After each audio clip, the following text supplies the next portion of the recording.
Bulls Nation, today we had a game against the Minnesota Timberwolves, and this is probably the first time in a while that I just had to sit back for 10 or so minutes just to calm myself down, keep myself a little bit cooler than what I would expect to be coming on these videos and rants. I just want to truly understand what happened in today's game, because there are a few things I want to talk about and there are a few ongoing issues the Chicago Bulls have. But this is probably the first time that I saw issues outside of the Chicago Bulls playing a factor in the way that we end up getting our results out of this game. And again, I don't want to be that guy, but I guess today I'm going to be that guy. I'm going to be talking about a lot of things with the Chicago Bulls and this Minnesota Timberwolves game. So without further ado, let's talk about it in this video. Let's do it.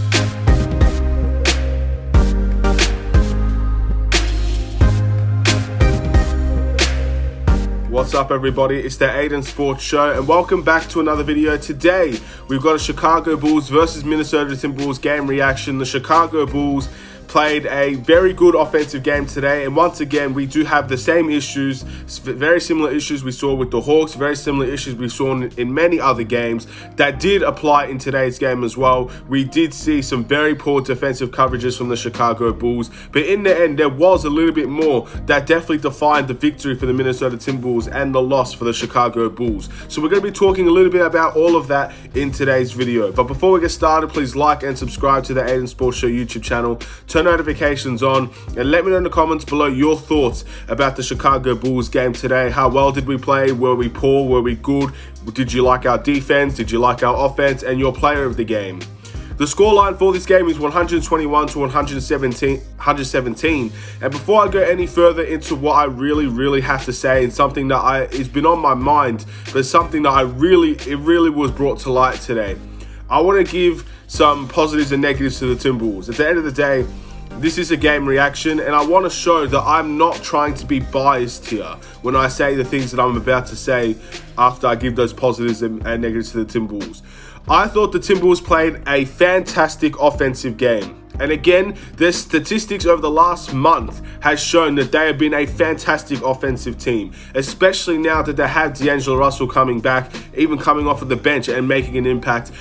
Having Ricky Rubio become a three-point shooter is something that really helped them in today's game. Obviously, you have the centers. Karl-Anthony Towns played elite basketball. Nazir Reed played very well. He's played very well twice against the Chicago Bulls. And it's just as simple as that. Anthony Edwards had a good game as well. They played a fantastic offensive game. I think both teams really were poor on defense, especially towards the second half. But on offense, the Minnesota Timberwolves played a very good game. And I think they overall are deserved winners. At the end of the day, they were up the entire game in this game. They were up the entire time. So to say the Minnesota Timberwolves don't deserve this game is an understatement. It's an overstatement. They deserve to win the game. They deserve to win the game from the first quarter. But at the end of the day, they had a lot of help to get their victory. And I'm giving the praise because I truly believe they deserve the win. I'm not discrediting their performance whatsoever. But I really think they had a lot of help with a lot of missed calls in the fourth quarter to stop the Bulls coming back and potentially winning the game, even though we probably weren't the deserved winners in that game. Now let's talk about the Chicago Bulls real quick. Defensively, once again, we were poor. Again, we couldn't guard a pick and roll no matter who was in it. Ricky Rubio, Karl-Anthony Towns, you couldn't guard it. D'Angelo Russell, Karl-Anthony Towns, you couldn't guard it. Nazir Reed and D'Angelo, Ricky Rubio and Nazir Reed, doesn't matter who it was, we could not guard the pick and roll. And the defense has been an ongoing issue for the Chicago Bulls all season long. And again, some games it becomes a little bit better than what we expect. In other games, it reverts back to being a very poor defensive team. And I think everybody that is talking about the Chicago Bulls right now will be talking about how poor our defense has been, because that has been the key indicator every single game now that we look at. It's been the defense. We could talk about the turnovers, we could talk about rebounding, we could talk about missed foul calls, but our defense is the main reason, in my opinion, that the Chicago Bulls are losing. At the end of the day, the Timberwolves turned the ball over very similar, if not more than us. I don't have the stats with me to prove that, but if you look at the stats, I feel like the turnovers were very similar in today's game. It was from both teams very poor turnovers, and especially the Chicago Bulls. Some of them were basic passes that just went out of bounds. But again, both turnovers, in terms of both teams, I thought was very similar. Defense is where we need to improve. Again, we always need to try and keep the ball. That will always be an improvement that the Chicago Bulls, it seems like this season's a lost cause for that, in my opinion. When I look at the Chicago Bulls and I look at the turnover rates, I feel like it's done. I feel like it's a lost cause to expect the Chicago Bulls to improve in the turnovers this season. That's truly how I feel, and I hope they come back and prove me wrong on that with very few games left to go, but that's how I feel. I also feel that the defense is potentially starting to become a lost cause on this team, which is very, very sad because we brought a lot of good defensive players into this team, and hopefully the defense will get better because we are still trying to gel.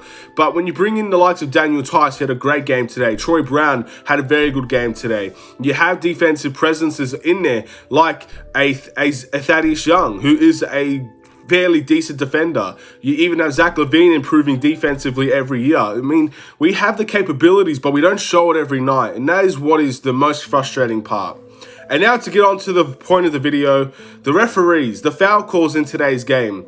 Now, I don't want to be that guy to go and blame the refs for every time the Bulls lose. And I'm not that guy. I'll never be that guy. Even when the referees make mistakes, I understand how hard their job is. But some of the foul calls that they got away with in the fourth quarter is beyond acceptable as a referee. It's as simple as that. The first one, when Zach Levine took that long two, and I think it was Okoku. I think that's his name, and I apologize if I got that wrong. He tripped or he fell into Zach Levine's foot. That has been called nearly every single time in the NBA. Why was that not called in today's game? I understand if it was an accident, he's trying to close out. It's a poor closeout. There's been many injuries. If Okoku was 1 centimeter closer to Zach Levine, not even 1 millimeter closer to Zach Levine could be out with an ankle injury right now. So the fact of the matter is, you need to be consistent with these types of calls. There is no consistency with the referees in the NBA today, and that call is the prime example for that. That is a very poor missed call, especially in a situation where we could end up getting 2 free throws out of that. We could have got a flagrant. We could have got some free throws out of that, and we didn't because it was a missed call, and that's a frustrating missed call to have. That's the first one. The second one, when Daniel Tice got pushed out when Zach Levine missed his free throw. That is an obvious foul. I'm sorry. I don't care if people think Daniel Tice flopped or not. If you look at the replay and you continue to look at the replay, that is not a good way to box out Daniel Tice. That is not a legal way in the NBA, in NBA terms, to box out a player by shoving them with both hands. You can't do that. That's a foul. It's always been a foul. Even in the 90s, that is a foul. That is just not the right way to box out a player. And it was funny when I watched it, but still, it is a frustrating call. And again, we get that foul. We have 2 free throws for Daniel Tice now. Daniel Tice makes at least one of them because he's around a 70-60% free throw shooter. It's a different game. And then in the end, maybe Karl-Anthony Towns doesn't get that 3. I don't know. The things could have went differently. That's what I'm trying to say. But the Daniel Tice one, I'm actually not that bothered about. I know it's a foul, and I'm saying it as a foul. But the Zach Levine one really upset me. Because at the end of the day, that is a dangerous play. And I know it wasn't intentional. It's not an intentional thing. But I've seen someone get hit in the face in the NBA. Just hit in the face when going up for a layup.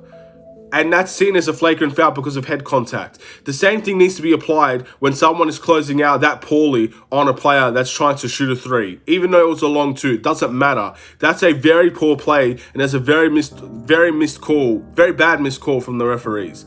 And again, I had to say it. I'm not the type of guy, and maybe after this game, I'll never mention the referees again. But in today's game, those were 2 very poor calls that should have been called. And if you disagree with me, fair enough, disagree with me. But I'm not going to change my mind on that. I truly, in my heart, 100% believe that those 2 calls should have been made. We had a lot of missed calls in today's game on both sides. But those 2 calls in the fourth quarter could have changed the game entirely for the Chicago Bulls. And they were missed calls and missed opportunities. So unfortunately, I do have to give some criticism to the referees today. At the end of the day, everybody involved, from coaches to referees, deserves criticism when it's it's there. And in today's game, it was there, and they deserve to get criticized. And I hope in those 2-minute reports, even though one of them won't even be in the 2-minute report, I hope they can see the mistakes they make and they can admit the mistakes they make, because that's all I'm looking for now. The game's gone, we've lost it. I can't change what's happened, but I hope that they can really admit the mistakes that they've made, because some of the mistakes were beyond acceptable for a referee of that high caliber, which they are. Again, I've talked about everything I need to say. I don't really know what else to say. I'm deflated. I'm deflustered. I don't even know if that's a word. And yeah, I'm just really annoyed. And I had to take 10 minutes out of this recording. So if this video comes out late, you know why. Because I had to cool down. I didn't want to come into this video and scream and shout. I don't want to be that guy every time we lose the game to scream and shout at a camera. I'm not that guy. I don't feel like I'm that guy. So I took a few minutes out of my day just to calm down a bit and try and give an honest perspective on the game. And in the end, that's exactly what I hope I do. I hope I give an honest opinion. I hope I don't come across as biased. I truly believe Minnesota deserved to win that game. Again, when you're up the entire game, I believe Minnesota should have won the game. But when we were making our comeback and you have calls like that are missed, that the Chicago Bulls could have ended up changing the way that this game was being played, it is frustrating to see. So in many ways, the Chicago Bulls got robbed, but we didn't, and Minnesota deserved to win, and they did. So, I don't know how to explain it, but that's basically how I feel at the moment. So let's go into the individual performance. We're going to be talking about some players, and I think I have everything in check that I need to say from that game, what I thought about it from start to finish. Thaddeus Young, 9 points, 3 assists, 8 rebounds. Thaddeus Young in the first quarter was awful. I'm not even going to sugarcoat that. He was awful in the first quarter. I thought he came alive throughout the game, but this was another game, 2 games in a row, where Thaddeus Young really struggled, and he's playing less minutes than everybody else on this team. He played 20 minutes today, so we can't see Thaddeus Young struggle in those 20 minutes because he's so impactful. He can be so impactful, and we don't see it. We saw it a little bit in today's game, but overall, in that first quarter, that's a very bad first quarter from him, and it took him out of the game straight away. So I hope he can see better improvements going forward with Thaddeus Young. Patrick Williams had 1 rebound. I'll get to Patrick Williams later.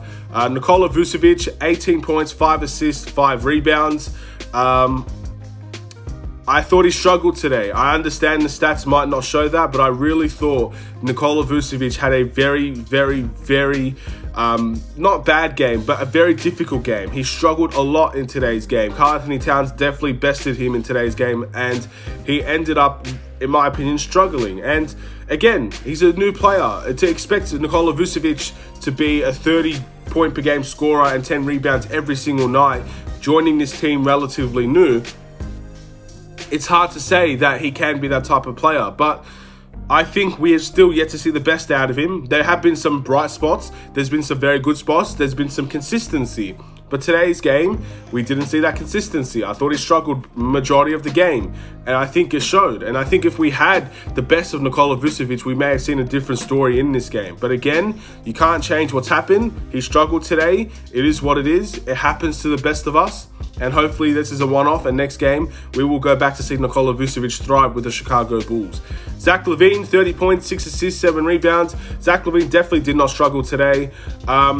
I don't like some of the shot selections he took in the fourth. And again, that's been a very, very, very difficult issue for Zach Levine. And again, he should have got that flagrant 1 call. That wasn't even seen as a foul according to the referees. He should have got that. If he made the free throw, this game would have been a different story as well, because we could have had a chance to foul them and maybe hit a 3 down the other end. We could have had that opportunity. But again, it is what it is. It is what it is. That's all I can say. I mean, to criticize Zach Levine for missing a free throw, I think that's a bit petty. At the end of the day, it's a very clutch situation that you're in. Sometimes things don't go your way. But I thought he had an okay game. Again, some of his shot selection I don't like, but for the majority, he played a good game, and that's all I could really say on the situation. He was definitely our best player today.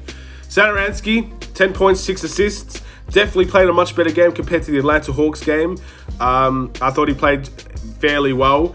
Again, it's a bit of a consistency thing for Satoransky. He's been consistent for quite some time for the Chicago Bulls, and to see a very poor game against Atlanta, again, he had 10 assists, but he didn't make a field goal.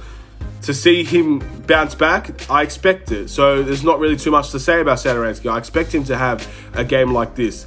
And yeah, that's all I could really say on the situation. Point guards really struggled today defensively. That includes Satoransky. That includes Kobe White. Troy Brown, even though he played some very good defense today, they still scored on him as well. So it's just a very difficult defensive game for all the players for the Chicago Bulls. Daniel Theis, 13 points, 3 assists, 7 rebounds. Daniel Theis, I thought, had a very good game today. A welcome addition to the Chicago Bulls. And yeah, I would like to see consistency from Daniel Theis. There has been a few games here and there, and again, he's still relatively new, so it's very hard to come up with an opinion on Daniel Theis overall. But last game, he only had 4 points, and he barely really made an impact on this team offensively. Defensively, I think he makes an impact nearly every game, but offensively, he didn't make an impact. Today, he made a very good impact offensively. I think definitely one of the better bench players offensively in today's game. And that's the key difference. There's consistency issues there offensively with Daniel Theis. So I'd like to see consistency when it comes to the offense. Is he going to be a major impact offensively every night? And that's the next step for Daniel Theis. I don't know if he'll get there or not for the Bulls. Again, next season he's an unrestricted free agent. I don't know what's going to happen with Daniel Theis. But while he's here, he's been a very good addition to this team. I think many people enjoyed Daniel Theis' game, as do I. And I appreciate the defensive effort and the offensive effort from Daniel Theis. And again, he helped the bench really step up. And the bench, I thought, did a great job in keeping us in the game while the starters failed to do so. Kobe White had 11 points and 2 assists in today's game. With Kobe White, again, it's been a similar story for Kobe White for quite some time now. He's been struggling a while. I believe it's a confidence issue with Kobe White. And again, many people are starting to lose patience with him. I'm not going to do that this season. I still think he has a lot to offer us. And I think next season we will truly understand what Kobe White's made of in this league. But again, it is very difficult to see him struggle like this. And look, 11 points and 2 assists. Look, at the end of the day, if you're looking just based on stats, it's not bad for Kobe White. It really isn't. But I expect a little bit more from him. I mean, we all saw the potential he had in his first season. And maybe it is difficult to just hang on just potential. Because, again, he has potential. He still has potential. But I don't know. I just feel like when I watch Kobe White, I still expect so much out of him. Like what I saw last season, especially towards the end of last season. 1 month in, where he was killing the game and he was destroying opponents left, right, and center. He's going up against bench units now. He's going up against second-tier players, or I guess the second unit for many teams. And with so much potential, I just feel like I expect a lot more from Kobe White. He's played on the bench on this team before, so it is difficult to see him struggle, and I hope he can build himself out of it. But again, many people have lost patience with Kobe White. I'm not going to be one of those people. I will give him the time that I think he needs to truly develop what he wants to be in this league. But again, I just wish he could bounce out of it, because I really think when Kobe White plays well, we will win games. I truly believe that. I've said it all season. Go back on all of my Chicago Bulls game reactions, and here and there I will say, when Kobe White plays good, the Bulls win. And he's not been playing the best. He's been playing okay at best. I want to see more than okay. And maybe that is where I'm struggling myself to help see what Kobe White is. Maybe that's my struggle as well. But I have a lot of faith in him, and maybe that's my own fault, but I'm not giving up on him, and I'm not going to give up on him in this season. Troy Brown Jr. came into this game, had a very, very good game. 15 points, 2 assists, and 7 rebounds. I definitely thought he was the best player coming off of the bench. Him and Daniel Theis were key to helping the Chicago Bulls come back. There were a few instances where Troy Brown gave away some fouls, but again, he's a defensive player. At the end of the day, the defensive player are going to try the most on defense. If you try the most on defense, especially when you're versing the number 1 free throw shooting team in the NBA, in the Minnesota Timberwolves, according to recent stats, you're going to get foul calls. Everybody on this team got foul calls, so did Troy Brown. So, yeah, it is what it is. But overall, the points that he dropped in this game, in my opinion, Troy Brown, if he's able to bring his defensive energy while putting up points the way that he did, he's going to get guaranteed minutes going forward. It's as simple as that. Again, I don't expect Troy Brown to drop 15 points per game. But if he can get to around the 8-point, 10-point mark every single night, consistency, then he will get game time over Denzel Valentine. He'll get game time over Archie. He'll get game time over Al-Farouq Aminu. He'll get game time over all of these players that are ready to take his and Denzel Valentine's spot. He will get minutes over all of those guys because he can do it on both ends. And we need more people like him in this team. We need people that are willing to take the defensive challenge. Patrick Williams is someone that I want to be a better level than Troy Brown. I want Patrick Williams to be that type of guy as well, that does it on both sides of the court. And again, I'll talk about Patrick Williams later. Again, he's my must improve, by the way. But I'll give my reasons why and everything that I have to say on the situation. But Troy Brown, if he's going to continue to do this, he's going to earn his minutes here. That's all I'm trying to say. And I want him to be consistent scoring-wise. I don't want to see games where he has 15, then other games where he has 2. That's the situation here. I want this bench to be consistent because we can have a very good bench if it remains consistent. And again, I am asking for a lot. I understand not everybody can score 10 points per game on this team, but it's all about the consistency of this team and how consistency can really help a team become a very good team if you can just have that little bit of element of knowing what to be every single night on the court. And maybe, again, we shall wait and see how that turns out for Troy Brown Jr. Larry Markkinen had 8 points, 1 assist, and 2 rebounds. I mean, it's very similar. Very similar. Him and Kobe White, again, one and the same. When they both struggle, the Bulls struggle. Again, with Larry Markkinen, this is his last year here for the Chicago Bulls, it looks like. The way that he's been playing, I don't know. I really don't know how this is going to go for him. Again, I don't think he's satisfied being a bench player, and maybe that is the issue with him. I understand that he's going to do he's going to try for this team, and that's what we really want from him. But just to see the wasted potential, it almost looks like, from him.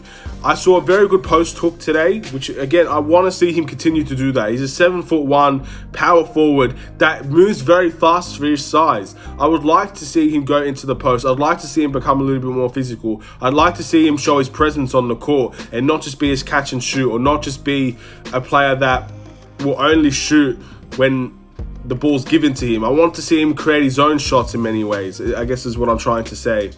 And this was not a terrific game for Larry Markkinen. It's definitely not a bad game. I'm not going to go that far, but I know he could do better than this. And again, he should, in my eyes personally, with his potential, he should be what Jordan Clarkson is to the Utah Jazz. I said it in the Utah Jazz game reaction. He should be the guy, the go-to guy coming off that bench if you want a bucket. That's what Larry Markkinen should be. That's what he's known for, an offensive talent, an offensive potential to be one of the best offensive power forwards that the NBA has right now. That's the potential he has. So to see it go wasted, or to see it not being utilized, is very frustrating.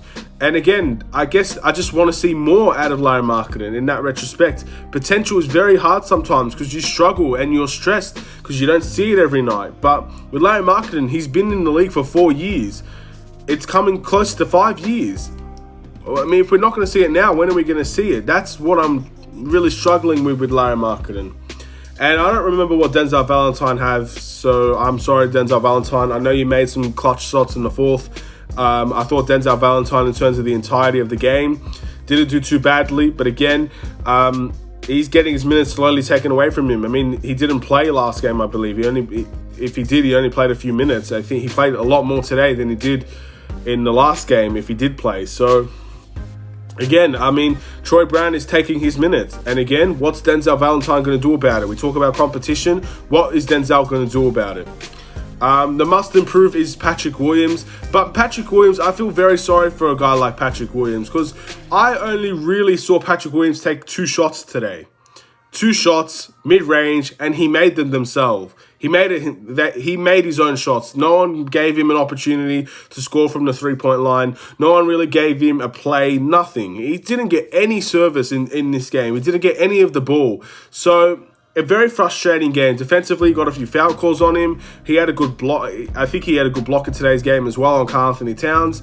But yeah, like, I feel sorry for Patrick Williams. And again, it's a responsibility of him as well. You have to be fair. It's his responsibility, and it's the responsibility of the team as well. We need to find ways to make people involved in the game. What's the point in giving Patrick Williams 26 minutes if he's only going to take shots that he makes himself and he's not going to get any of the ball? What's the point in actually having him on the team?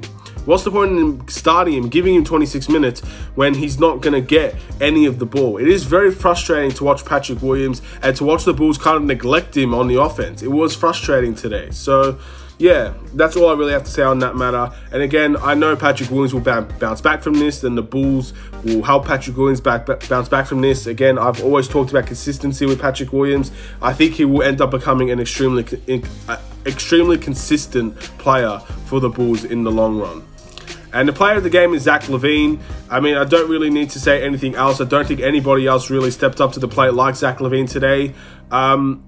Yeah, it was a good game from Zach Levine. Again, some questionable shots, an unfortunate missed free throw. There are a lot of things that you could criticize on Zach Levine today, as you can for the entire Bulls team. But I think if it comes deep down to it, Zach Levine is the player of the game. There's not really that much competition in that retrospect, in this game specifically. The Bulls' record is 22-30. We are back to 8 games away from 500. After a 2-game win streak, we're going on a 2-game losing streak against winnable teams as well. So, yeah, to say that I'm demotivated is very, very high at the moment. I guess you could say that. And we got a back-to-back. So 2 back-to-backs in a row. Very, very questionable booking by the NBA. But again, I assume many other teams will have to go through that, so I'm not going to really criticize that one too much. But the next game that we do have is against the Memphis Grizzlies. The first time we have the Memphis Grizzlies. I should say, by the way, we are 1-1 against the Timberwolves, so the season series is tied. We won't verse the Timberwolves for the rest of the season. This is the first game that we have against the Memphis Grizzlies. We will see them twice this week for the Chicago Bulls, so hopefully we'll get an understanding of truly what this team is about, the Memphis Grizzlies, in this game, and hopefully we can get to see 2 wins against them overall in the week. Hopefully, fingers crossed. Memphis are a good team. Ja Morant's an elite player. They do have some solid role players over there in Memphis. So this is not going to be an easy game by any stretch of the means. Just like this Timberwolves game, the Hawks game, even the Indiana game, they're not easy games for the Chicago Bulls. But hopefully we have enough to beat the Memphis Grizzlies. I think overall we are a better team than them, but it comes down to the Bulls to show if we are or not. And we're going to have to wait and see truly what the Bulls are about in that game as well. Very interesting. Hopefully we bounce back from this 2-game losing streak and pick up a win. And again, we still have some very winnable games. I mean, look at this. I'm sorry this video is so long, first of all, but look at the stretch of games that we have. We've got Memphis, the Magic, Memphis again, the Cavs, Boston, Cavs again, Hornets. There are winnable games here for the Chicago Bulls. We can't let these opportunities slide.